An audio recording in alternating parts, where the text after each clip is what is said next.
A businessman returns from a trip before dawn and is puzzled by the silence in the house and by his own son. Searching each room, she finds the boy sleeping on the cold floor of a forgotten bathroom, frail and curled up. What he hears from his son devastates him. He believes he doesn't deserve a bed, nor light, nor affection, only punishment. When she confronts her stepmother, she discovers a cruel truth that changes everything. Before listening to this incredible story, don't forget to subscribe to the channel for more exciting tales. The sky still held the darkness of dawn when Marco Allianz, a renowned businessman in the construction industry, opened the door of his mansion in the luxury gated community on the outskirts of the capital. His business trip had ended 3 days earlier than planned, following a surprisingly quick negotiation with foreign investors. As he crossed the silent entrance hall, Marco felt a strangeness he couldn't name. The house, with its elegant furniture and impeccable spaces, seemed empty in a way that went beyond the absence of noise. "Theo?" he called, putting his suitcase down and loosening his tie. No answer came. Marco looked at the clock. 4:27 in the morning. It was early, yes, but on other occasions, even at that hour, his 7-year-old son would have already run downstairs upon hearing his father's voice, ignoring any notion of appropriate time. Marco climbed the stairs with hesitant steps. Theo's bedroom door was ajar, and through the crack he saw that his son's bed remained neatly made, without any sign of recent use. The teddy bears were lined up with almost artificial perfection, and the set of miniature cars that Marco had brought from his previous trip remained untouched on the dresser, still in its packaging. "Helena?" he called, this time looking for his wife. Again, only silence answered. For the past 2 years since Helena Lehmann had entered his and Theo's lives, Marco had been increasingly absent, immersed in travel and meetings. The company had grown exponentially, requiring his presence in international negotiations. Helena, with her practical and decisive manner, seemed the ideal solution to care for Theo during his absences. She had proven efficient in managing the household and organizing the boy's routine. Marco had never questioned her methods. Now, with the house shrouded in an unsettling silence, Marco began to feel a tightness in his chest. Instinctively, he checked each room upstairs.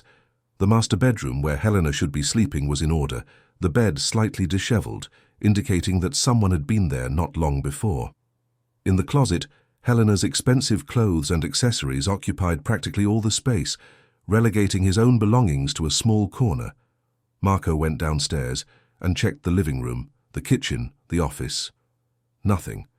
That's when he remembered the last place he hadn't checked, the old service bathroom on the top floor, an area he rarely frequented since the renovation that had transformed the mansion into a sophisticated environment. That bathroom remained as a vestige of the house's original layout, deactivated for years, used only as an occasional storage room.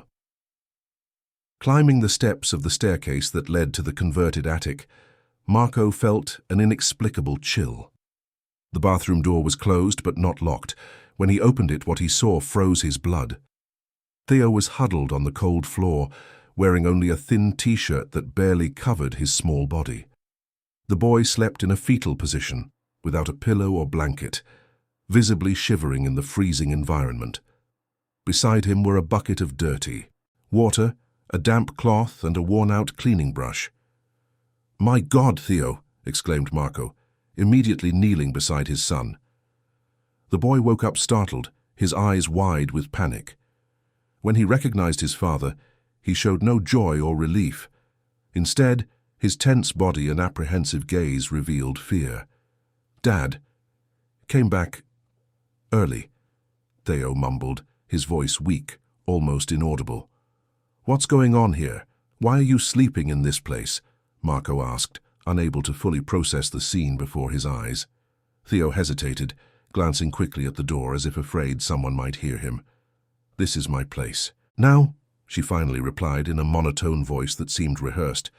"I don't deserve a bed or light. Helena said I need to learn." Marco felt as if he'd been punched in the stomach. He looked around and noticed mop marks on the bathroom floor, some areas still damp. The tile, though old, was unbelievably clean. You cleaned all of this up?" The boy nodded slowly. "I have to clean it until it's just right. It's my punishment." Marco picked up his son, noticing how light he was, much lighter than he should be for his age. It was then that he noticed marks on the boy's arms and legs. Some looked purple, others already yellowish, indicating that they weren't recent. Theo stiffened at the touch, as if physical contact were something painful or frightening. "Let's get out of here," said Marco, wrapping his son in his own coat. "I'll take you home."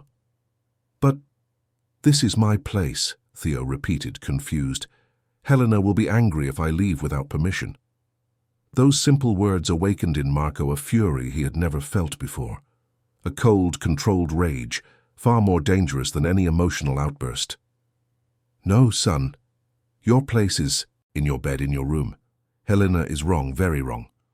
As he carried Theo down the stairs, Marco tried to understand how all this had happened under his own roof. How had he not noticed the signs? The video calls with his son always seemed normal. Theo smiled, said he was fine, that he was learning a lot from Helena. The few times the boy had seemed quieter or withdrawn, Helena had explained that he was just tired from schoolwork. In Theo's room, Marco tried to put him to bed, but the boy resisted, seeming genuinely frightened by the idea. "I can't, Dad. I don't deserve the bed." "Who told you that, son?" "Helena always says that. She says I'm a burden, a problem, that you work so hard because of me, to pay for my things." Marco sat on the floor, still holding Theo, trying to process the horror of those words. His son had been conditioned to believe that he didn't even deserve the basic comfort of a bed. "Theo, listen carefully," said Marco, gently holding his son's face so he would look into his eyes. "None of that is true. You deserve all the good things in this world. You are the most important person in my life, and I am so sorry that I wasn't here to protect you." The boy looked at him suspiciously, as if those words made no sense in his newly formed world of punishment and indignity. "Let's take a hot shower and change those clothes," Marco suggested, noticing that his son's shirt was damp and dirty. In the master suite bathroom, as the warm water filled the bathtub, Marco could clearly see the marks on Theo's body. Not only bruises in various stages, but also clear signs of malnutrition, visible ribs, arms and legs that were too thin, sunken cheeks where there had once been a round, healthy face. "Theo, how long have you been sleeping in that bathroom?" The boy was silent for a moment, as if counting the days in his head. "Ever since you traveled this time. Before, I only stayed there when I was very naughty, as punishment. But now, Helena says it's my place until I prove I deserve a room."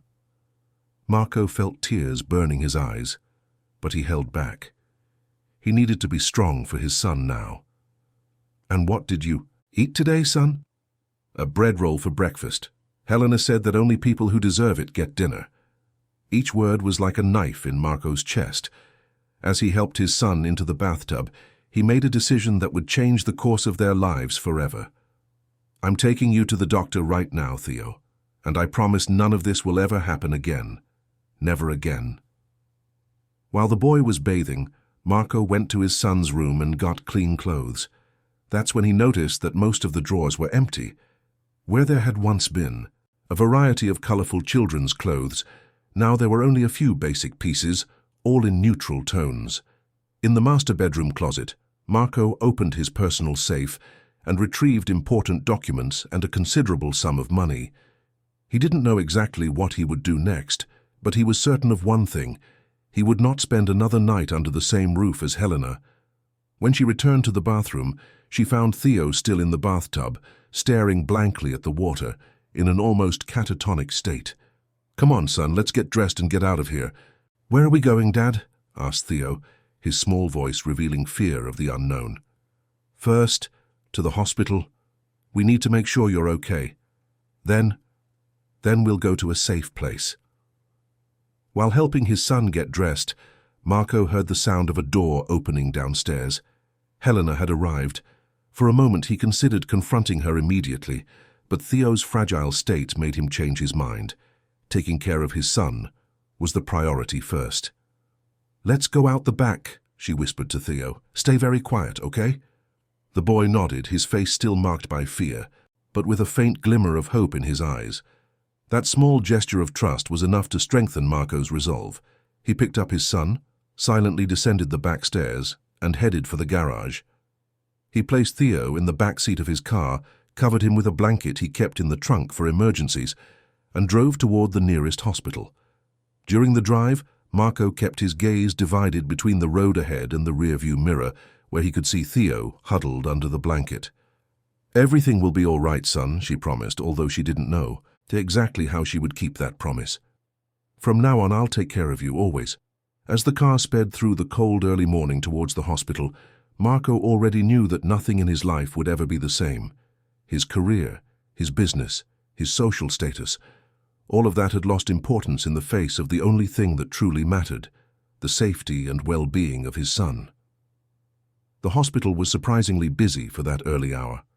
The fluorescent lights of the emergency room created a cold, aseptic atmosphere that contrasted sharply with the warmth of the professionals rushing through the corridors.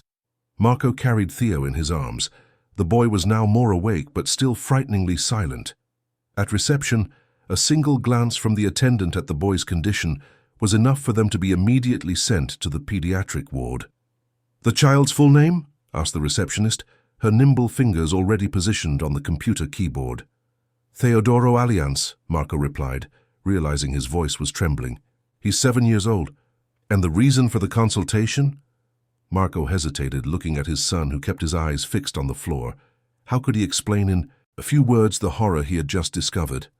"Suspected abuse," she finally said, the words tumbling out of her mouth like stones. "My son was sleeping in a cold bathroom, shows signs of malnutrition, and has marks all over his body." The receptionist looked up from her computer, her professional gaze quickly assessing the situation. Without further questions, she picked up the phone and made an internal call. Within minutes, a doctor appeared in the reception area. "Dr. Luca Mueller," the young doctor introduced himself, extending his hand to Marco while already visually examining Theo's condition. "Please follow me." In the doctor's office, Dr. Luca asked Marco to place Theo on the examination table. The boy resisted, clinging to his father with surprising strength for someone so frail. "Everything's fine, Theo," the doctor assured him calmly. "Your father will be here with you the whole time. I just need to check if you're okay, all right?" Reluctantly, Theo allowed himself to be placed on the stretcher, but his eyes never left his father for a second. "I'm going to need you to take your shirt off, my friend," Dr. Luca asked. "I promise to be quick." Marco helped his son undress, feeling a lump in his throat as he saw again the marks scattered across the small body, now under the merciless light of the doctor's office. Dr. Luca maintained a professional expression, but Marco could notice the slight tightening of his lips as he examined the bruises. "Theo, can you tell me how you got these marks?" the doctor asked, pointing to a particularly large bruise on his left shoulder. The boy looked at his father as if asking permission to speak. "You can tell the truth, son," Marco encouraged. "No one will punish you for it." I fell," Theo replied automatically, as if repeating something rehearsed. "Did he fall several times?" Dr. Luca gently insisted. Theo lowered his gaze. "Helena says I'm clumsy, that I don't pay attention." The doctor exchanged a meaningful look with Marco before continuing the examination. He checked his vital signs, measured his body temperature, examined his pupils, throat, and ears. He noted everything on a chart. "I'm going to order some tests," she said finally, addressing Marco. "We suspect mild hypothermia and anemia. We'll also assess her nutritional status and check for other conditions that require immediate attention." "Doctor," Marco lowered his voice, though Theo could hear him, "I want to formally report the abuse. What should I do?" "We've already activated the protocol," Dr. Luca replied professionally. "The hospital psychologist, Dr. Olivia, will come to talk to Theo. We'll also have to notify the Child Protective Services and file a police report. It's standard procedure in these cases." Marco nodded, feeling simultaneously relieved that there was an established protocol and dread about what was to come. While they waited for the tests, a nurse named Fiona entered carrying a tray of food. "Hello, little warrior," she said with a warm smile. To Theo, "I brought you something to eat. You must be hungry." Theo stared at the tray, his eyes wide, but made no move to approach. "May I?" he asked, in an almost inaudible voice. "Of course you can, darling," Fiona replied, placing the tray on the side table next to the stretcher. "It's all yours." The boy remained motionless, looking alternately at the food and at the door, as if he expected someone to enter at any moment and stop him. "It's all right, son," Marco encouraged. "You can eat." Hesitantly, Theo picked up a piece of bread and began to eat it slowly, almost as if he wanted to make the food last as long as possible. Marco felt his eyes welling up as he watched that gesture, so revealing of the trauma his son had experienced. While Theo was eating, Dr. Olivia arrived. She was a middle-aged woman with a serene expression and attentive eyes. After introducing herself and speaking briefly with Marco, she asked to speak alone with Theo. "It's standard procedure," she explained. "Children sometimes feel more comfortable talking without their parents present." Marco reluctantly agreed, promising Theo he'd be right outside and back in a few minutes. He walked out into the hallway feeling completely exhausted, as if he'd aged 10 years in that single night. In the hallway, he sat down in one of the uncomfortable chairs in the waiting room and covered his face with his hands. How had he not noticed? How had he let this happen? Helena had always seemed so competent, so dedicated to organizing the house and Theo's routine. She constantly talked about discipline and limits, about how children needed structure. Marco had agreed, believing that her firmness complemented his own tendency to be more permissive with his son. Now all the strange little things he had ignored over the past few months came rushing back to his memory with painful clarity. The video calls where Theo seemed quieter than usual, the time he returned from a trip to find his son's room rearranged, with many of the toys put away, because, according to Helena, they created too much mess. The times Theo refused hugs or seemed frightened by sudden movements. All signs that Marco had chosen not to see, too busy building a financial empire that now seemed completely worthless to him. "Mr. Allianz?" a voice called, interrupting his thoughts. It was Dr. Olivia. "Is it over?" he asked, standing up. "How is he?" "We managed to talk a little," she replied, gesturing for them to sit down. "Theo is a very intelligent boy, but he is deeply traumatized. He exhibits a behavioral pattern typical of children who have suffered prolonged emotional abuse." "Emotional abuse," Marco repeated, the guilt spreading like acid in his stomach. "Yes, he has been systematically convinced that he doesn't deserve basic things like comfort, adequate food, or affection. He exhibits a constant fear of making mistakes and a tendency to blame himself for everything. During our conversation, I noticed that he refuses to sit in a chair, preferring the floor. When I offered him paper and pencil to draw, he depicted himself as a small grey figure surrounded by words like wait, problem, and punishment. Marco felt as if each word was a physical blow. He mentioned that he was forced to repeat or write phrases like, "I am a burden," "I don't deserve a bed," and "I am the problem," Dr. Olivia continued. This type of emotional manipulation is extremely damaging to a child's psychological development. "What can I do to help you?" Marco asked, his voice choked with emotion. "First, ensure his physical and emotional safety, then consistent therapy. He will need a lot of support to rebuild his self-esteem and confidence. This will take time, Mr. Allianz. There are no quick fixes for this type of trauma." Before Marco could answer, he heard a raised voice coming from the reception area. He immediately recognized Helena's authoritative tone. "Where is my stepson? I am responsible for him. I demand to see him right now." Marco felt a wave of fury rising within him. He stood up abruptly. "I need to deal with this," she said to Dr. Olivia, who nodded understandingly. "I'm going to stay with Theo. It's better that he doesn't witness this confrontation." Marco walked to the reception area, where he found Helena arguing with the receptionist. She was impeccably dressed and made up, as if she had specially prepared to appear in public, in complete contrast to her own disheveled appearance after the night of discoveries. "Helena," he called, keeping his voice controlled, despite the anger he felt. She turned around, her face instantly assuming an expression of studied concern. "Marco, thank God. I was so worried when I saw that you and Theo weren't home. What happened? Is Theo okay?" Her performance would have been convincing to anyone who hadn't seen what Marco had witnessed that night. He kept his distance, fearing that if he got too close, he wouldn't be able to control the impulse to confront her physically. "Don't you dare feign concern," she said in a low voice, but thick with suppressed anger. "I found my son sleeping on the floor of a freezing bathroom, covered in bruises and malnourished. I just discovered that you have been systematically abusing him emotionally and physically." Helena blinked a few times, as if processing the information, then looked around, noticing the people who were beginning to pay attention to the conversation.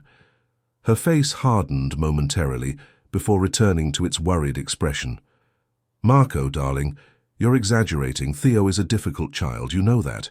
Yes, he was grounded, but only because he disobeyed the rules. As for the bruises, he's always falling and hurting himself. You know how boys are. And I assure you he eats well, he's just picky about food." "Don't lie to me," Marco exploded, unable to contain himself in the face of her cynicism. "My son has hypothermia, anemia, and is covered in bruises that aren't from falls. He was sleeping on the floor, without proper food, convinced he didn't even deserve a bed." Helena narrowed her eyes, momentarily abandoning the facade of a worried wife. "You don't understand anything about discipline. That boy needs boundaries. I'm just doing what you should be doing if you weren't always absent." "Discipline?" Marco repeated, incredulous. "You call it discipline to make a child sleep on the floor, to force them to clean a toilet on their knees, to deprive them of food." A small group of people had already gathered around, drawn by the discussion. Helena noticed the stares and quickly adjusted her posture, reverting to the role of the misunderstood victim. "You're twisting everything," she said, tears now welling in her eyes, with an ease that suggested practice. "I'm just trying to raise your son the best way I can while you travel the world. You know how hard it is. He's stubborn, disobedient. Everything I do is for his own good." "Ms. Allianz?" interrupted a firm voice. They both turned to see a woman in a grey suit with a serious expression. "Actually, it's Mrs. Lyman," Helena corrected automatically. "I kept my maiden name." "I'm Agnes Carmen, a lawyer specializing in child protection," the woman introduced herself. "I was contacted by the hospital according to protocol for suspected abuse cases. I would like to speak with both of you separately." "This is ridiculous," protested Helena, her tone shifting to indignation. "There was no mistreatment. They're making a mountain out of a molehill." "Even so, we need to follow procedure," Agnes insisted, her tone leaving no room for discussion. "Mr. Allianz, could you accompany me first? I'll speak with Ms. Lyman afterward." Marco nodded, casting one last glance at Helena before following the lawyer to a small meeting room. Inside, Agnes indicated a chair for him and sat down on the opposite side of the table. "Mr. Allianz, I need you to tell me exactly what you discovered today," she asked, pulling a notepad from her briefcase. Marco recounted the entire situation, from his unexpected arrival home to discovering Theo in the bathroom, the marks on the boy's body, his revealing words, and his emotional state. Agnes took notes with a neutral expression, occasionally asking questions to clarify certain points. "Were you aware of any of these situations before today?" she asked after Marco finished his account. "No," he replied, the shame evident in his voice. "I travel a lot for work. In the last few weeks, I've been out of the country. Before that, I guess I didn't pay enough attention. Helena always said everything was under control, that Theo was fine. On the video calls, he seemed quiet, but I thought it was just tiredness." Agnes studied him for a moment before asking her next question. "Is there a possibility that Mrs. Lyman has other motives besides discipline for treating her son this way?" Marco frowned, confused. "What kind of reasons?" "Financial, for example, or related to inheritance to your company, to any benefit she could obtain through control over you or your child." The question hit Marco like a bolt of lightning. Of course. How hadn't he thought of that before? Helena had always shown great interest in his business, always wanting to know details about contracts, investments, the corporate structure. Initially, he had interpreted this as genuine support and interest, but now, "My will," he said slowly, understanding forming as he spoke. "A few months after our wedding, I rewrote my will. In the event of my absence, Helena would be Theo's legal guardian until he came of age. She would manage all my assets and the company on his behalf. I understand, said Agnes, making a few more notes. And what about your marriage? Is there a prenuptial agreement? Yes, Helena would be entitled to a portion of the assets acquired during the marriage, but not to the assets acquired before the marriage or to the company. Agnes nodded, putting the notepad back in her folder. Mr. Allianz, based on what you've told me and the preliminary medical reports, we have sufficient grounds to request an urgent protective order. This means the immediate removal of Ms. Lyman from contact with her son and possibly a ban on her entering the family home. Are you prepared for that? Marco did not hesitate. I am. I will do anything to protect my son. Well, then I'll initiate the legal proceedings, said Agnes, standing up. In the meantime, I suggest you don't leave your son alone with Mrs. Lyman under any circumstances. If you can stay somewhere else for the time being, that would be ideal. I can take you to a hotel, Marco replied, also getting up, or to the country house we have in the countryside. It's secluded and safe. Excellent. Now, if you'll excuse me, I need to speak with Mrs. Lyman. As Agnes left the room, Marco remained there for a moment, trying to gather his thoughts. The mention of Helena's possible financial motives had opened a door he wasn't sure he was ready to walk through. He had always believed that she, despite her strong and sometimes inflexible personality, truly cared about Theo. Now the possibility that it was all just a calculated plan to seize his fortune made him physically nauseous. She decided to return to Theo's side. Upon arriving at the room where her son was being treated, she found him awake, now wearing clean hospital pajamas, with an IV drip connected to his thin arm. Nurse Fiona was adjusting the equipment, speaking softly to the boy. "Dad," Theo called out as soon as he saw him, a slight tremor in his voice. "I'm here, son," Marco replied, drawing closer and holding the small hand in his own. "How are you feeling?" "Tired," the boy admitted. "Where is Helena?" The way Theo pronounced his stepmother's name with a mixture of fear and apprehension broke Marco's heart. "She's talking to some people. Don't worry about it right now." "Is she mad at me?" Theo asked, his eyes wide. "I shouldn't have left the bathroom without permission." "No, son. You did nothing wrong, nothing at all. What happened to you, the way Helena treated you, that's wrong. Very wrong."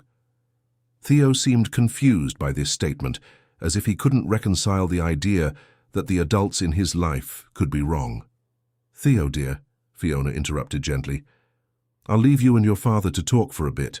I'll be right outside if you need me, okay?" The boy nodded shyly, and the nurse left the room after exchanging a meaningful look with Marco. As soon as they were alone, Marco sat on the edge of the bed, careful not to disturb the IV drip. "Son, I want you to know that from now on, everything will be different," he began, choosing his words carefully. "You'll never have to sleep in that bathroom again. You'll never go hungry again. You'll never be punished like that again." Theo looked at him with an expression that mixed hope and distrust. "Promise? I promise, with all my heart." Before they could continue their conversation, they heard a commotion in the hallway. Helena's voice sounded agitated, almost hysterical. "You have no right. He's my stepson. I have the right to see him." The bedroom door flung open, and Helena burst in like a whirlwind, closely followed by Agnes and 2 hospital security guards.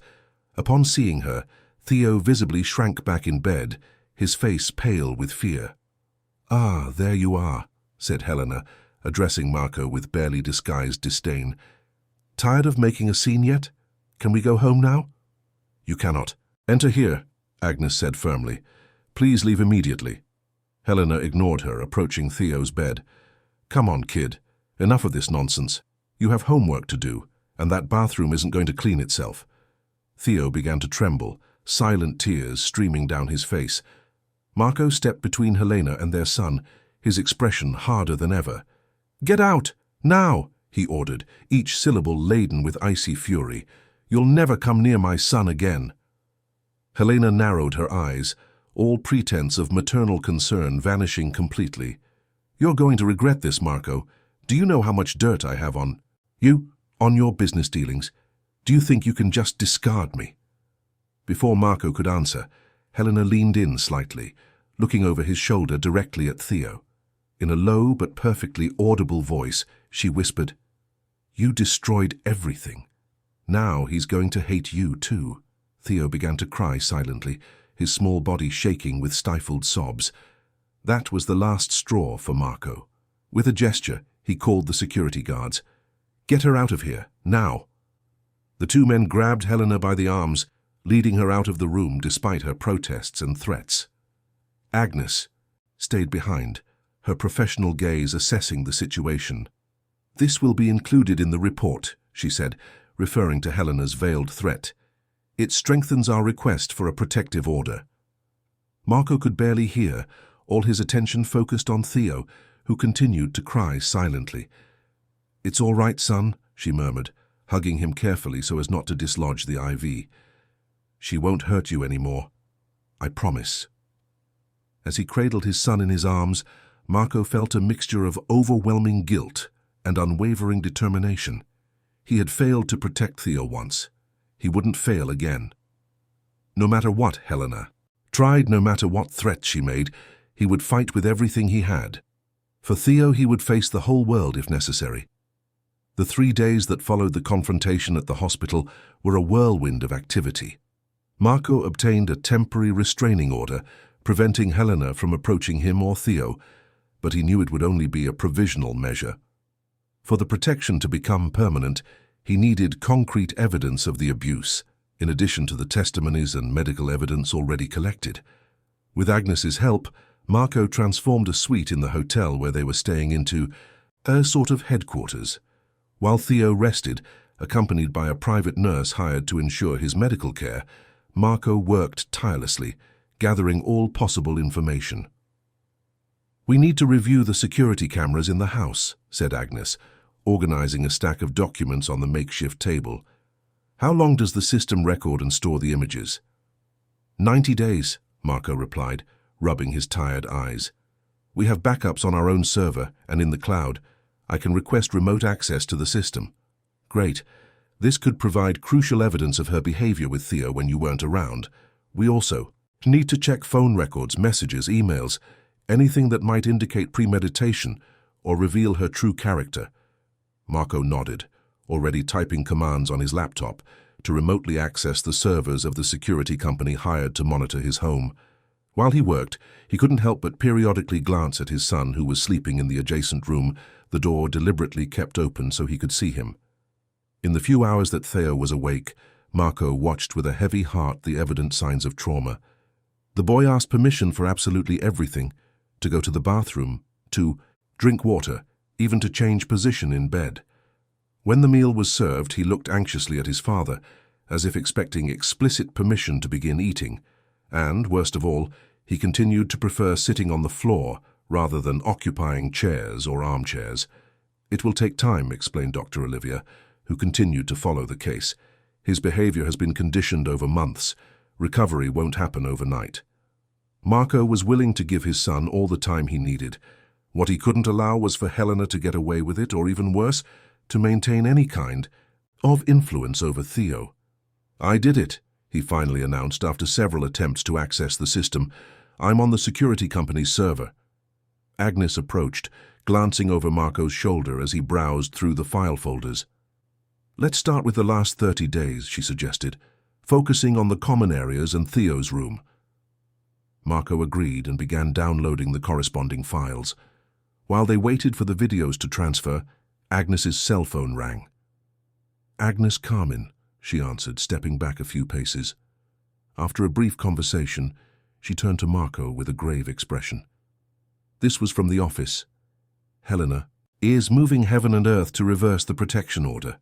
She's hired one of the most expensive law firms in the capital and is claiming that you're an absent father who wants to use a normal disciplinary situation to deprive her of her rights as a stepmother."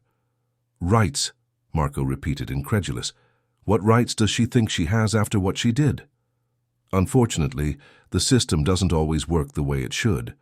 People with money and connections manage to manipulate the process. That's why it's so important to gather irrefutable evidence." The video download finished, and Marco began reviewing them. starting with the floor where the service bathroom was located. To his surprise, there were no video recordings of that location. "Strange," he murmured, checking again. "There should be a camera covering the hallway leading to the bathroom where I found Theo." Agnes frowned. "This doesn't seem like a coincidence. Check if there have been any recent changes to the system configuration." Marco accessed the administration logs and discovered that, about 3 months prior, the cameras on the upper floor had been manually deactivated. The justification recorded in the system was scheduled maintenance, but there was no record of subsequent reactivation. "Helena," he concluded, anger evident in his voice, "she disabled the cameras on purpose." "That in itself is suspicious," Agnes observed. "Let's see what the other cameras show." In the following hours, Marco and Agnes exhaustively reviewed the available images. Even without access to the upper floor, where the worst abuses likely occurred, what they found in the common areas of the house was enough to paint a disturbing picture. In one kitchen video, Helena was seen serving herself meals on pretty plates, while Theo ate standing in a corner, using only a simple plastic container. On another occasion, the boy was shown cleaning the living room floor on his knees, while Helena watched television, occasionally criticizing his work without even looking directly at him. "He can't use the house's dishes until he becomes a decent person," she said in one of the audio recordings, when a maid discreetly questioned why the boy ate separately. "My God," Marco murmured, running his hands through his hair in despair. "How could I let this happen in my own home?" Agnes placed a hand on her shoulder in a gesture of support. "Don't blame yourself. Manipulators are experts at hiding their true character. The important thing is that you are acting now to protect your child." They continued reviewing the videos, cataloging every instance of abuse or neglect they could find. In one of the most disturbing recordings, they saw Helena collecting all the toys and clothes from Theo's room and placing them in a box that she left in the hallway. "You still haven't proven that you deserve a room," she said to the boy, who watched silently, his eyes lowered in a submissive posture that should never be seen in a child.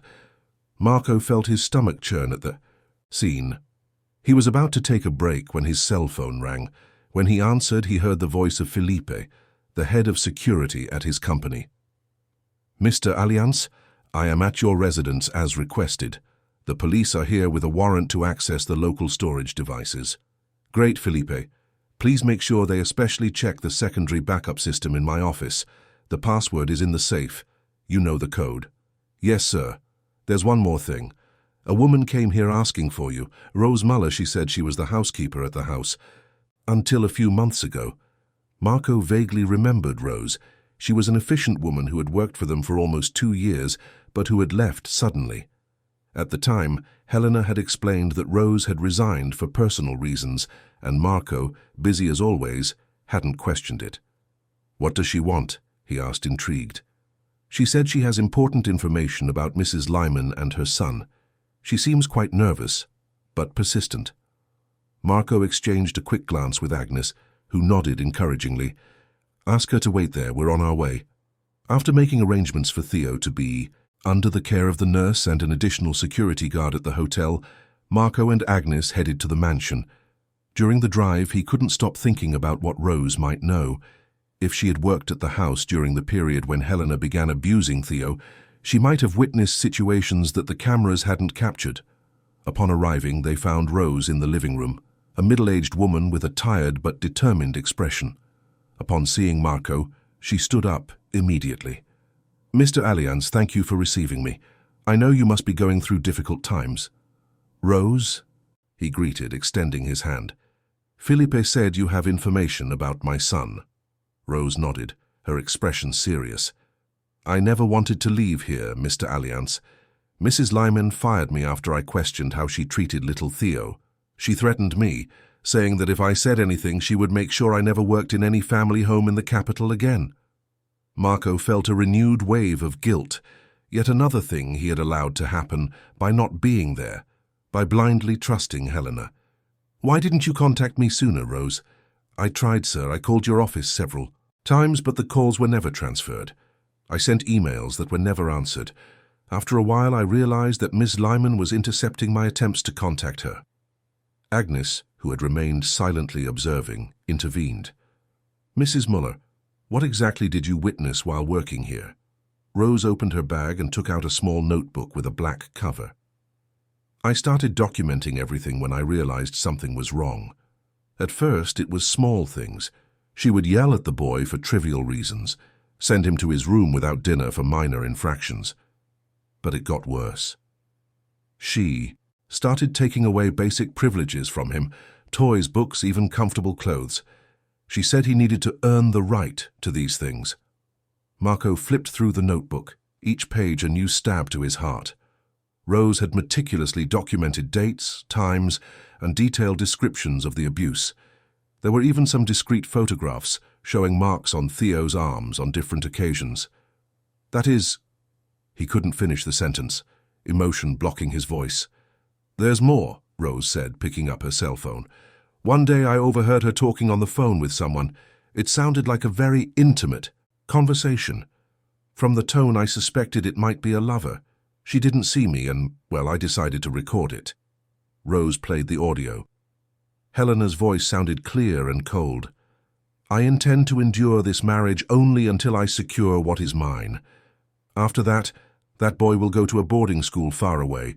I don't want to see his face again. Marco is an idiot who only sees the company.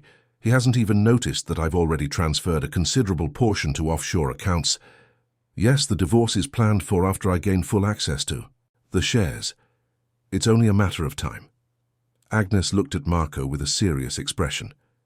"This changes everything.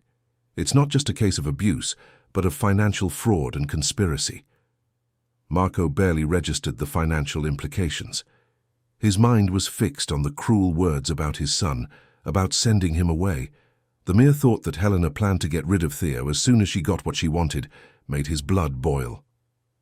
"Rose, would you be willing to testify in court?" Agnes asked.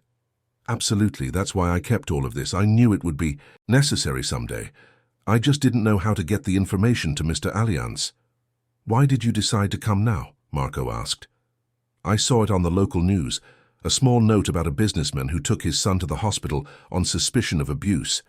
It didn't mention names, but I felt it was my chance to do something." Marco thanked Rose profusely. With her testimony, notes, and recordings, coupled with the medical evidence and security camera footage, they had a strong case against Helena. But something still bothered him.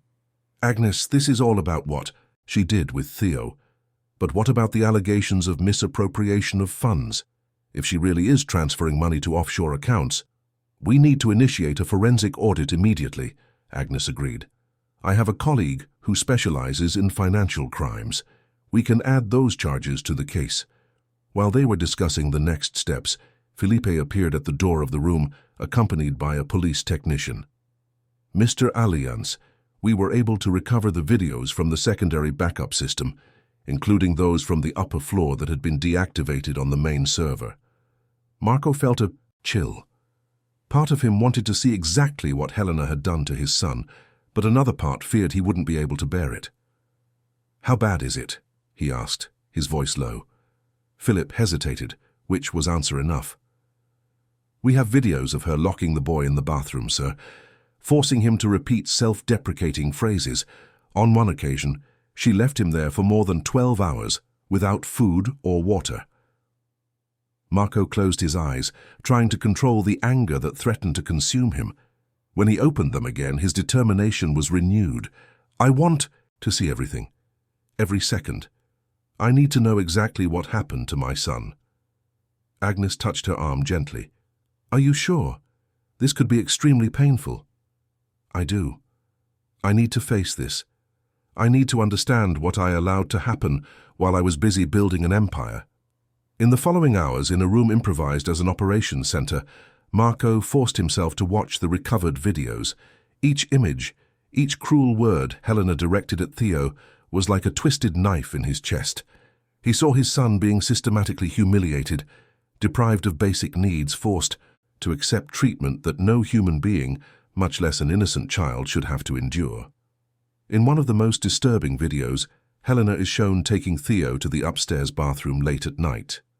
The boy, clearly frightened, begs not to be left there in the dark. "Please, Helena, may I sleep with the light on?" he pleaded, his small voice reflecting a deep fear. "Light is a privilege you don't deserve," she replied coldly. "Perhaps you'll learn to value things when you spend enough time without them." She would close the door, she wouldn't lock it. But for Theo, the psychological effect was the same. The boy didn't try to leave, conditioned to obey even when there was no real physical barrier. Marco watched, tears streaming freely down his face, as his son huddled in the corner of the cold bathroom, hugging his knees, murmuring to himself as if trying to comfort himself. "I can't watch this anymore," he said finally, turning away from the computer screen. "That's enough." Agnes, who had also watched the videos with a professional expression, but visibly disturbed, nodded. "We have more than enough evidence for the trial. With that, combined with Mrs. Muller's testimony and the medical reports, there is no jury in the world that would grant Helena any kind of right over Theo." Marco stood up, feeling physically and emotionally exhausted. "I need to go back to the hotel. I need to see my son." "Of course, I will stay and coordinate with the technical team the organization of the evidence. Tomorrow we have the preliminary hearing, and I want to ensure that we are fully prepared." During the drive back to the hotel, Marco tried to process everything he had seen and heard that day. Rose's revelations, the recovered videos, the extent of Helena's cruelty, it all painted an even darker picture than he had initially imagined. Upon arriving at the hotel room, she found Theo awake, sitting on the floor beside the bed, drawing in a notebook that Dr. Olivia had given him. The nurse, who had been sitting discreetly in a nearby armchair, stood up when she saw him. "He's fine," she said quietly. "He ate a little at dinner and took his medication. Dr. Olivia was here earlier and had a good session with him." Marco thanked him and approached his son, kneeling down to be at the same height. "Hey, champ, what are you drawing?" Theo looked at his father with a wary expression that broke his heart. Even after days away from Helena, the boy still seemed to expect some kind of punishment or criticism at any moment. "A dog," he replied shyly, showing the drawing. "Can we have a dog someday?" The simplicity of the request, the hesitant way it was made, as if he were asking for something extraordinary and not something any child might wish for, made Marco feel a new wave of emotion. "Of course we can, son. As soon as all this is over, we'll choose one together. What kind of dog would you like?" Theo's face lit up slightly, something rare in recent days. "A big one. That can protect me." The implications of those words did not go unnoticed by Marco. His son still felt vulnerable, still needed protection. "You're going to have the biggest and most protective dog in the world," he promised, "and I'll always be here to protect you too." Theo nodded, still not completely convinced, but wanting to believe. He returned to his drawing, adding details to the imaginary dog. Marco sat on the floor beside, him watching him draw. Despite all the horror he had discovered that day, seeing his son there, focused on a normal childhood activity, gave him hope. Theo was damaged, yes, but not broken. With love, patience, and the right support, he could recover.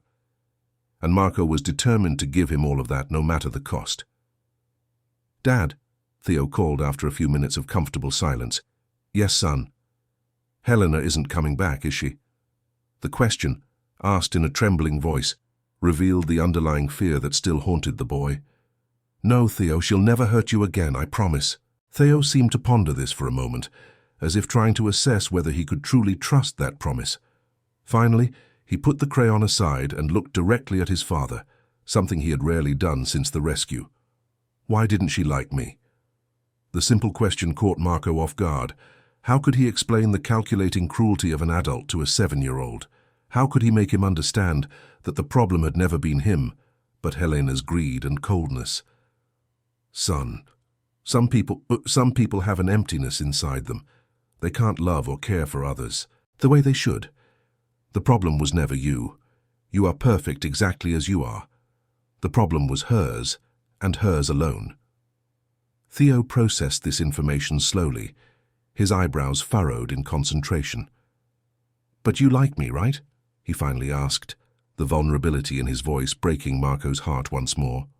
I love you more than anything in this world, Marco replied with absolute conviction. You are the most important person in my life, and I'm so sorry I didn't realize what was happening sooner. That will never happen again. To his surprise, Theo abandoned his drawing and approached him, timidly as if testing the limits. Then, in a hesitant movement, the boy settled into his father's lap, resting his head on his chest. Marco hugged him gently, feeling tears welling up in his eyes again. It was a small gesture, but it represented a huge step for Theo, the first time since the rescue that he had voluntarily initiated physical contact. I'm sleepy, murmured the boy. Do you want me to put you to bed? Marco offered.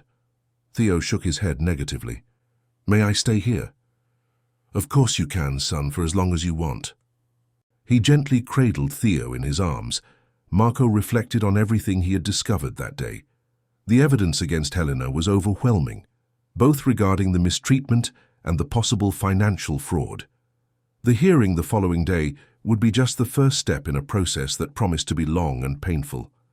But looking at his son, now asleep in his arms, Marco knew he would face any battle, overcome any obstacle. For Theo, he would rebuild the entire world if necessary.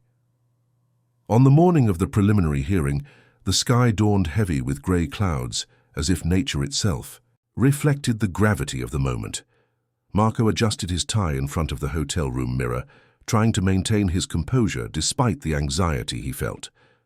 On the other side of the room, Theo was having breakfast under the watchful eye of Nurse Fiona, who had become a constant and comforting presence for the boy in recent days.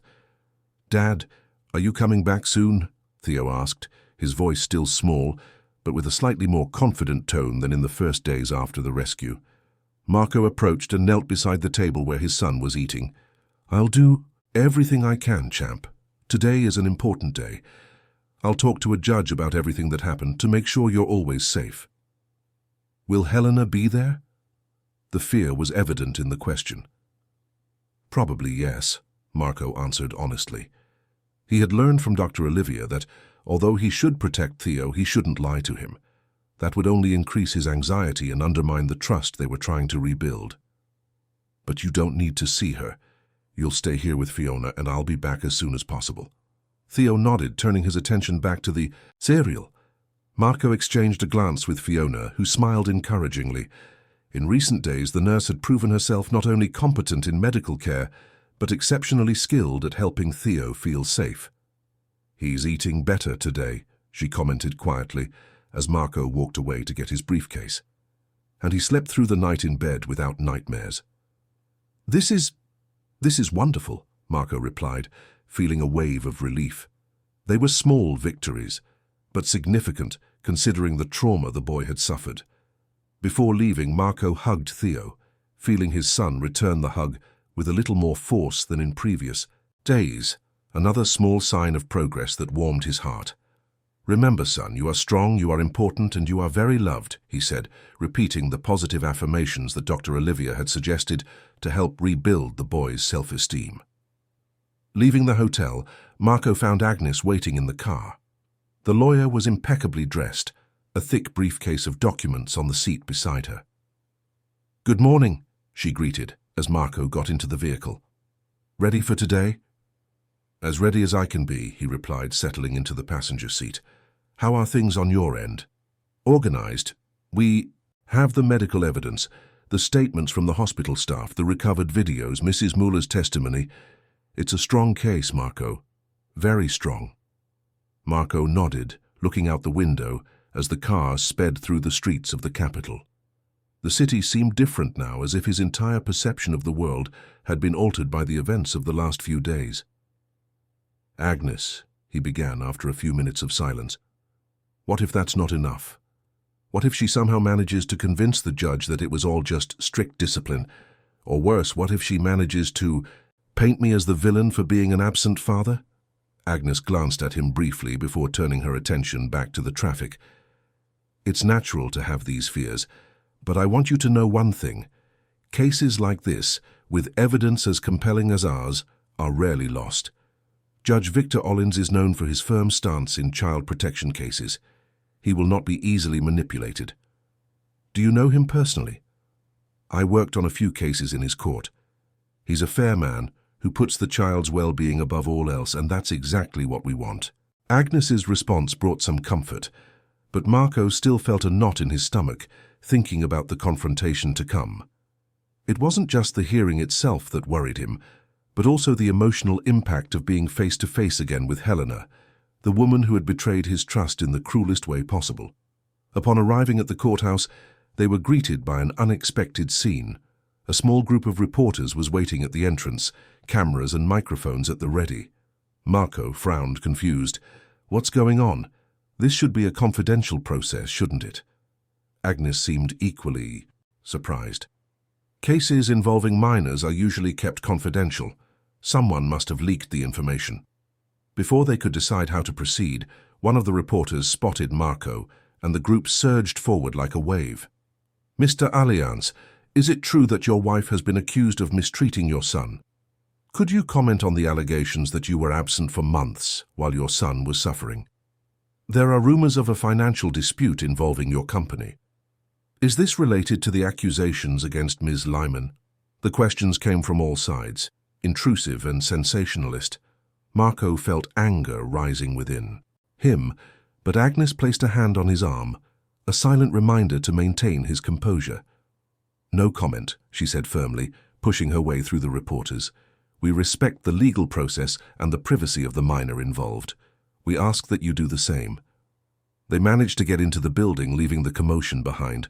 Once inside the courtroom, Marco turned to Agnes, still shaken. How did this happen? Who could have informed the press? Agnes sighed, adjusting the folder in her arms. I have my suspicions. Helena has a lot to lose in this process. Creating a media circus could be a strategy to pressure you or to try to influence public opinion. Before they could discuss the matter further, they spotted Helena at the end of the corridor, accompanied by two men in suits whom Marco assumed were her lawyers. She was impeccably dressed in a conservative grey outfit, her hair perfectly styled, the image of a devoted wife and stepmother.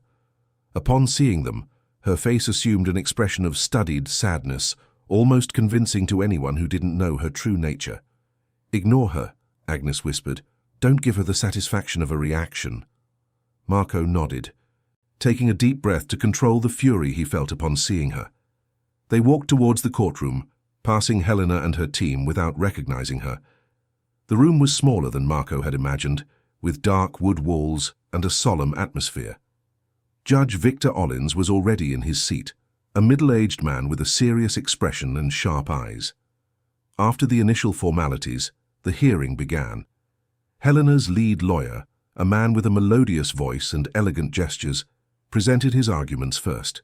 According to him, Helena was a devoted stepmother who had been unjustly accused of trying to impose necessary limits on a difficult child. My client was simply seeking to establish discipline in a home where the father was constantly absent, he argued. The allegations of mistreatment are exaggerated and taken out of context. Yes, there were times of stricter discipline, but never abuse. It's important to remember that Mr. Allianz was out of the country for weeks, sometimes months, leaving all the responsibility on my client. Marco felt his blood boil upon hearing those distortions, but he remained impassive, trusting that the truth would prevail when Agnes presented the evidence. When her turn came, Agnes stood up, calmly and confidently. Your Honor, what we have here is not a case of strict discipline, but of systematic and calculated abuse against a defenseless child. I will present evidence that demonstrates, without a shadow of a doubt, that Ms. Lehman subjected Theodoro Allianz to severe physical and psychological abuse, with possible underlying financial motivations. Agnes proceeded to present the medical reports detailing the malnutrition, the bruises in different stages of healing, and the hypothermia diagnosed when Theo was taken to the hospital. She then showed selected excerpts from the recovered videos, those that clearly demonstrated the cruel treatment without being overly disturbing. On the monitor in the room, everyone could see Helena forcing Theo to eat on the floor, denying him access to the family's dishes, forcing him to repeat self-deprecating phrases, and, in the most shocking scene, taking him to the upstairs bathroom and leaving him there in the dark. Marco watched the judge's face as the images were displayed. The man's expression, initially neutral, grew increasingly serious, his lips pressed into a thin line of evident disapproval. Rose's testimony followed, with the former housekeeper describing in detail what she had witnessed during her time in the house, supported by her meticulous notes and the recording where Helena revealed her true plans. When the audio finished playing, a heavy silence fell over the room. Helena's lawyer stood up quickly, protesting that the recording had been obtained illegally and could not be admitted as evidence. "Your Honor, this recording was made without my client's knowledge or consent, violating her privacy." Judge Ollins considered for a moment. "I understand your concern, Doctor, but given the circumstances and the nature of the allegations, I will admit the recording as evidence, although with due weight to considerations of how it was obtained. The child's well-being is the highest priority in this case." Helena, who until then had maintained a controlled expression of indignation, couldn't help but glare furiously at Rose. Marco noticed the momentary change, a glimpse of the real Helena emerging from behind the carefully constructed facade. The hearing continued with the testimony of Dr. Olivia, who explained in professional but accessible terms the psychological impact that Helena's treatment had had on Theo. "The boy shows clear signs of psychological trauma," she explained. "His vocabulary is reduced, he has a constant fear of making mistakes, avoids eye contact, and has developed worrying self-preservation behaviors, such as refusing to sit in chairs or beds. These are not normal behaviors for a 7-year-old child. They are responses to an environment of fear and prolonged abuse." When Helena was finally called to testify, she maintained her narrative of being a misunderstood stepmother, attempting to portray Theo as a troubled child in need of firm discipline. However, under Agnes's skillful questioning, her story began to show inconsistencies. "Mrs. Lehman," Agnes asked, "if the boy was simply being punished, why specifically disable the cameras on the floor where the bathroom he was found is located?" Those cameras were faulty," Helena replied, hesitant for the first time. "I requested maintenance, but interesting because the system logs show that the cameras were manually disabled using administrative credentials, and there are no maintenance requests recorded." Helena's face hardened slightly. "There must have been some error in the records. And what about the recording in which you clearly express your intention to send the boy to a boarding school far away, after securing what would be yours financially? Was that also a mistake?" "That recording is out of context," Helena replied, her voice now with a hint of irritation. "I was discussing educational possibilities for Theo. Boarding school would be an opportunity for him, not a way to discard him." Agnes smiled slightly, as if she had expected exactly that answer. "So, you admit that the voice on the recording is yours, and that you did in fact talk about sending the boy away?" Helena realized too late that she had fallen into a trap. Her gaze wavered for a moment before she regained her composure.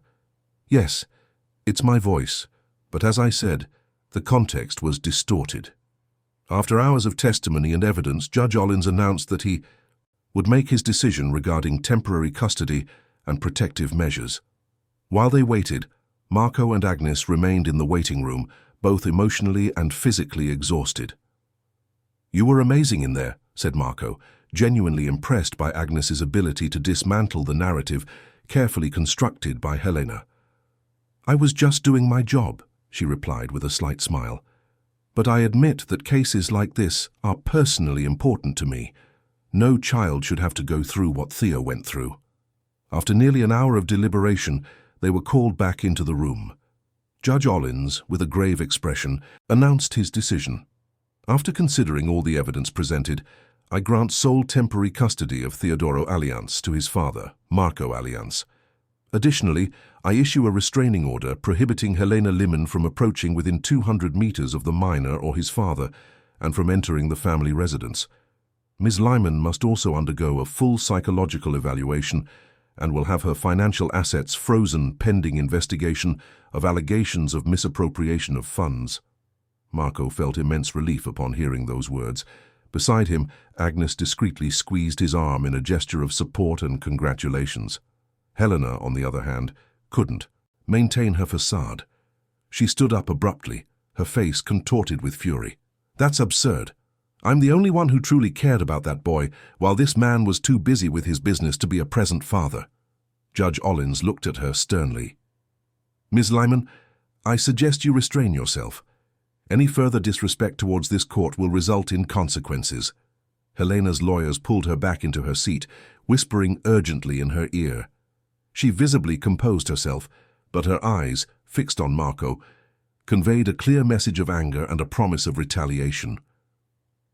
As they left the courthouse, they were approached again by reporters, now in even greater numbers. Among them, Marco noticed a particularly aggressive woman who was insistently pushing her microphone towards him. "Mr. Alliance, this is Chiara Salin from TV Capital.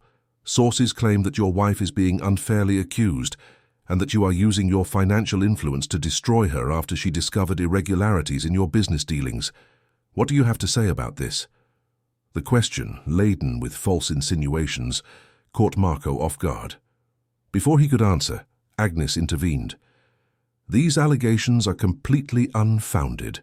The court has just issued a protection order based on concrete evidence of mistreatment. I suggest you verify your sources before making potentially defamatory accusations." They managed to get past the group of reporters and into the car.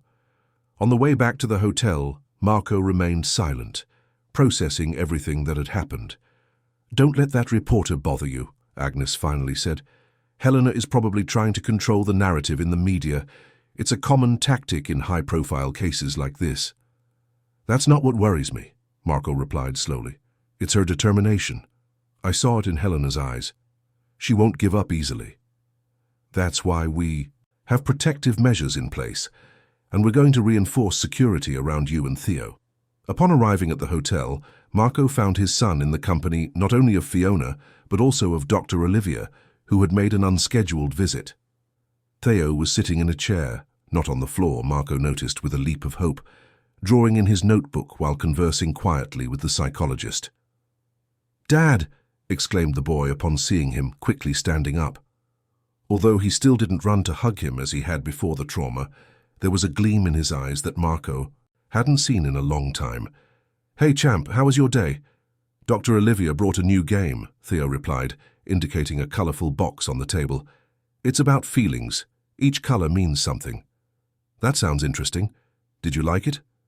Theo nodded, more cheerful than Marco had seen him since the rescue. "Green is when I'm happy. Red is when I'm angry. Blue is when I'm sad." "And how are you feeling now?" Marco asked, kneeling down to be at his son's level. Theo thought for a moment. "A little green and a little blue too." "That's perfectly normal," interjected Dr. Olivia, approaching with a gentle smile. "We're learning that we can feel more than one thing at a time, aren't we, Theo?" The boy agreed, returning to his drawing. Marco exchanged a glance with the psychologist, who discreetly indicated that she would like to speak with him privately.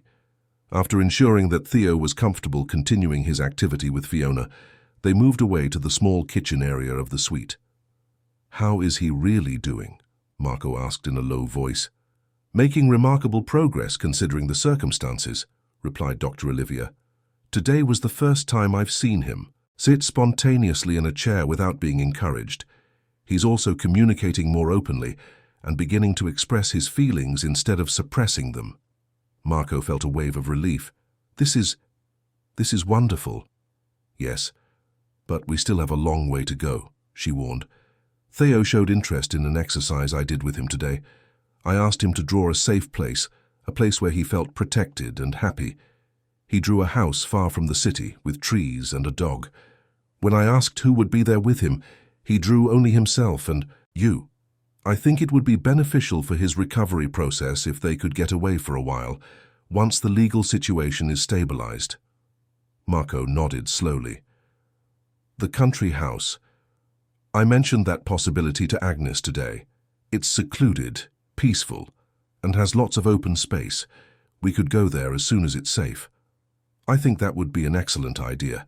A completely new environment without traumatic associations, where you can rebuild your relationship away from the stress of the city and the media attention." While they were talking, Marco's cell phone rang. It was Agnes. "You need to see this," she said without preamble when he answered. "I'm sending you a link now." Seconds later, Marco received a message with a link to a video on a local news website. When he opened it, he saw the same reporter who had approached them as they left the courthouse, Chiara Salon, in a sensationalist report. Exclusive: the untold story of Helena Limon, a woman accused of abuse by her multi-millionaire husband. Sources close to the case claim that the businesswoman may be the victim of a plot orchestrated to remove her from the family after discovering irregularities in her husband's business dealings. We spoke with experts who questioned the speed and severity of the measures taken against her. The video continued with anonymous testimonials from supposed family friends describing Helena as a devoted stepmother who was simply trying to set limits for a boy spoiled by an absent father. "This is outrageous," Marco muttered, turning off the video before he could hear any more distortions. "How can they publish something like this without verifying the facts?" "That's the game Helena is playing," Agnes replied over the phone. "She's trying to win the battle of public opinion. But don't worry, the truth is on our side and will prevail in court, which is what really matters." After hanging up, Marco noticed that Dr. Olivia was watching him with concern. "Problems?" she asked. "Helena is using the media to try to portray me as the villain of the story," he explained, running a hand through his hair in frustration. "She's insinuating that I fabricated the abuse allegations to drive her away because she discovered alleged irregularities in my business dealings." Dr. Olivia nodded understandingly. "Unfortunately, this is quite common in cases of abuse. The abuser often tries to reverse roles, presenting themselves as the victim. It's a form of manipulation aimed at confusing not only the public, but also those close to the real victim." Marco looked towards Theo, who was still engrossed in his drawing, seemingly oblivious to the adult's conversation. "He can't see this," he said, determined. "He's already been through enough trauma. If he starts listening to these lies—" "I completely agree. We must protect him from this type of exposure. It would only confuse his recovery process." At that moment, Marco's cell phone rang again. This time it was Felipe, the head of security. "Mr. Lyons, we have a situation. A man attempted to enter your residence approximately 20 minutes ago. When confronted by security, he fled. The cameras captured images of him conversing with Ms. Limon earlier today, near the courthouse." Marco felt a shiver run down his spine. "Increase security immediately, and keep me informed of any suspicious activity." Hanging up the phone, Marco realized the situation was escalating rapidly. Helena wasn't just trying to manipulate public opinion. There was a possibility she was planning something more direct and dangerous. "I need to reinforce our security here," I told Dr. Olivia, "and perhaps it's time to seriously consider moving to the country house, even if only temporarily." While they were talking, they didn't notice that Theo had approached silently, his sketchbook pressed against his chest. "Dad?" he called, his voice small but audible. "Is Helena coming to get us?" The question, laden with fear, revealed that despite his apparent distraction, Theo had caught enough of the conversation to sense the tension in the air. Marco immediately knelt down, gently placing his hands on his son's shoulders. "No, Theo, Helena isn't coming for us. She can't get near us. We're safe here." "Promise?" The boy insisted, his eyes desperately searching for reassurance. "I promise. And you know what? I'm thinking we could take a trip together. To the lake house, the one with the big lawn where you used to run. Do you remember it?" Theo's face lit up slightly. "The house with the birds? Where's the swing in the tree? That's the one. We could go there for a while, just the two of us. What do you think? Can we bring a dog?" Theo asked, referring to their earlier conversation. Marco smiled, touched by his son's persistence regarding that specific wish. "You know what? I think that's a great idea. We can stop by an animal shelter on the way and choose a companion for ourselves." The suggestion brought the first genuine smile Marco had seen on his son's face in a long time, a smile that, though small and hesitant, ignited a flame of hope in his heart. As Marco watched Theo return to his activities, now with renewed enthusiasm, he exchanged a meaningful look with Dr. Olivia. They both knew the battle was only beginning, both legally and emotionally. Helena wouldn't give up easily, and the road to Theo's recovery would be long and challenging. But in that brief moment of anticipated joy on his son's face, Marco found the strength he needed to face whatever lay ahead. For Theo, he was willing to fight the entire world, if necessary. End of story. Dear listeners, we hope Marco and Theo's story has deeply touched your hearts. To continue this emotional journey, we've prepared a special playlist with equally captivating stories. Find it here by clicking to your left. If this narrative resonated with you, don't forget to subscribe to our channel and like the video. Every day we bring you unique stories that explore the complexities of life and the strength of the human spirit. Don't miss our upcoming content and share your thoughts on this journey of overcoming adversity in the comments below. Stories like this remind us of the transformative power of love and resilience, and there's much more to discover on our channel.